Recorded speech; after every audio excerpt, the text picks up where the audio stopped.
Security gone wild. All of a sudden, local law enforcement are paying close attention. That means the following nightmares they don't want to tell you, that's definitely a red flag. Chaos very quickly. Enforcement was spotty. They didn't know who to blame. Once the city publicly steps up to enforce the ban, the laws aren't always black and white. They're more like 50 shades of maybe. Ever found yourself crammed in an elevator with 99% tourists and 1% you, sandwiched between a giant backpack on one side and on the other a family's 12 suitcases? Welcome to the wildly chaotic world of short-term rentals in Vietnam, at least until now. But guess what? Everything is about to change. Vietnam has had a hard crackdown on unlicensed Airbnb stays, changing from welcome to our private apartment to do you have a license for that, buddy? So is this the end of the short-term rentals, or is it the start of a more regulated, drama-free scene? Grab your café sedan as we spill all the last drop on why Vietnam is going out on an all-out war against these rogue rentals, the drama that fuel behind it, and what the future holds for investors, travelers, or nosy neighbors alike. So let's get started.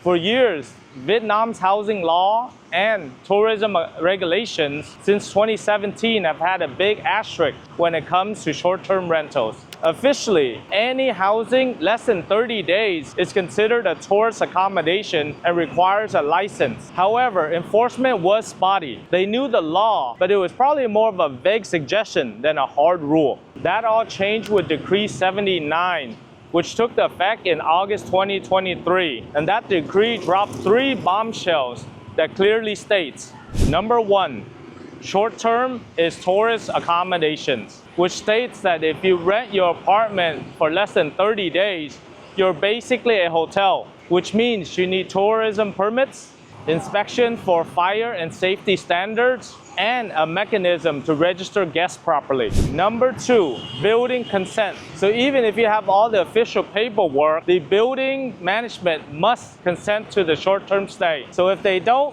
then you're really out of luck. No short-term rentals for you.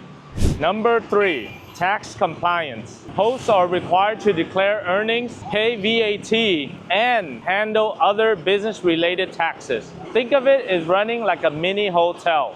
You can't just do it on a whim. You gotta file the proper paperwork and open up your wallet. For years, many hosts shrugged off these rules, thinking that the government had bigger fish to fry. But just a couple of days ago, Ho Chi Minh City publicly announced a hard-line crackdown, effectively banning unlicensed short-term rentals in apartment buildings. I knew this was coming sooner or later. As an international and business immigration attorney with over 15 years of experience, and 12 years living here in Vietnam, helping expats and multinational corporations know how to invest, move, and live in Vietnam, especially in the real estate sector. All of a sudden, local law enforcement are paying close attention. Even building managers are imposing stricter rules, some even applying facial recognition to make sure that only long-term and registered residents are allowed to use the elevators. Why now, you ask? Airbnb has been around for a long time. True, but behind those glossy Airbnb photos were lurking behind issues that were at a breaking point. Imagine entire building complexes turning into a pop-up hotel without government oversight. That means the following nightmares played out behind those fancy lobby doors. First, security gone wild. Building management did not know who was coming or going. Strangers were wandering the hall any hour of the day. And if something went wrong, such as theft or vandalism, they didn't know who to blame. Second, resident revolts. You paid a premium for a peaceful condo, but every single weekend it felt like a Mardi Gras. Residents were tired of the noise, mess, and overcrowded amenities. Third, overcrowded amenities, pools, gyms, and parking facilities overrun by tourists who do not have a clue about building etiquette. Permanent residents were tired of the long wait lines for the elevator, because who doesn't enjoy sharing an elevator with 8 random people and a flamingo floaty? Fourth, invisible income. While hotels were shelling out taxes, the unlicensed Airbnb hosts were raking in the dough and reporting none of it. So finally, the government stepped in and stated, if you are making bank on short-term rentals, pony up. These issues boiled over into a public outcry. Social media posts lit up with stories of tourists hogging the pool, messy parties at 3 a.m., and a general disrespect for long-term residents. It was just a matter of time that the government said, enough is enough, and had a crackdown citywide. Sure, the headline topics, noise, security, jam-packed pools, may grab your attention, but the crackdown on the Airbnb exposes deeper challenges. Number one, community erosion. High turnover disrupts community bonds. In many cultures, neighbors take care of each other. But when your neighbor changes every few days, then trust and social cohesion goes out the window. Number two, legal gray areas. So let's face it, for many years, the enforcement was borderline non-existent. This created the myth that everybody else is doing it, so it must be fine. Once a city publicly steps up to enforce the ban, the legal ambiguity may end abruptly. Number three, the future of urban living. Short-term rentals can be a great idea if executed responsibly.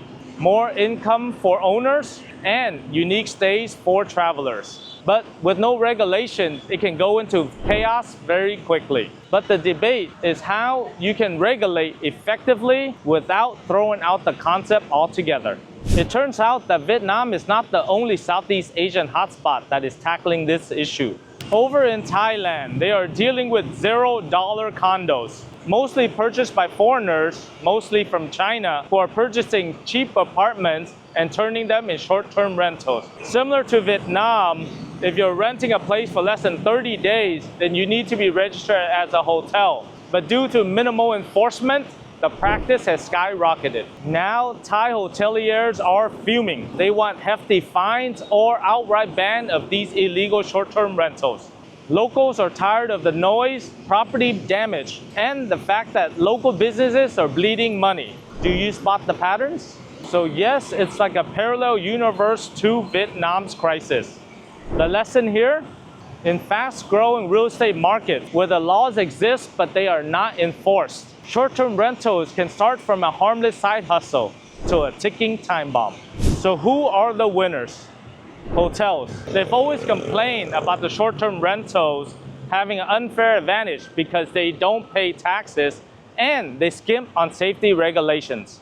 Now that the short-term rentals have to follow the same regulations or risk is shutting down, you will see that there will be a more level playing field in the tourism market. So who are the losers? Tourists traveling on a budget and looking for privacy. Now, with fewer unlicensed and cheaper options available, visitors will have to do some serious hunting for the rare, legally registered condos. Wait, hold up. Did you know that 80% of you are not subscribed to our YouTube channel? That's like buying a beachfront property and not charging rent. If you want the best information, hit that subscribe button. Because who will keep you updated on the next real estate scandal or a bizarre side of the road haircut in Vietnam? Is Airbnb doomed in Vietnam? Short answer, not really. It isn't done for. You will still be able to find apartments for short-term stays, just not so many in your standard residential buildings. We might even start seeing entire complexes exclusively repurposed for short-term rentals, complete with tourism licenses and policies and procedures to entertain and host guests 24/7. Some condo boards are also adopting high-tech measures such as facial recognition in order to use amenities like the pool, the elevator, and a way to keep out unwanted guests. It's mission impossible, except that you're scanning your face just to use the pool and not trying to crack a secret vault. So the game is changing, but it is not over. If you are an investor, there's still an opportunity as long as you follow all the legal hoops, registering as a tourism enterprise, following all the guidelines, and paying your taxes. There's still some money to be made. But if you're trying to sneak in an unlicensed guest behind your building manager's back, expect to get burned eventually. So you might be thinking, this is so complicated, so where do I begin? Fear not, that is exactly what our law firm does, and here are our services. Obtaining necessary licenses to run your short-term rentals, restructuring your real estate portfolio so you do not have unregistered condos in your portfolio, conducting real estate due diligence so you don't buy a property that's on the verge of meltdown, expanding or opening up in the Vietnam market, and finally, to get you into or out of the short-term rental market. We speak the language, both the legal Vietnamese and also the finer points of real estate nuance, so you don't have to. Let's keep it real. Vietnam is a great place to visit, live, and invest in, but the laws aren't always black and white. They're more like 50 shades of maybe.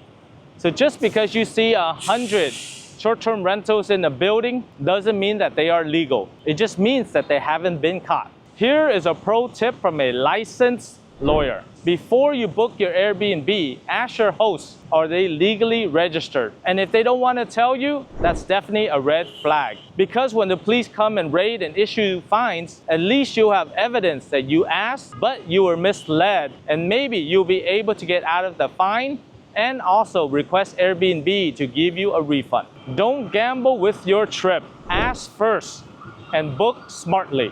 So that's the skinny on the Airbnb bans in Vietnam. But here's a question for you. Do you think this crackdown is fair, or is it just a money grab? Let us know in the comments below. If you enjoyed this video today, or freaking out because you just invested into a condo, then hit that like button. So if you are stuck in short-term rental limbo, our law firm's got your back. We can handle the paperwork, the licenses, and the tax forms. Basically everything except your drunk guest at 2 a.m. That's on you. Thank you very much for staying until the end.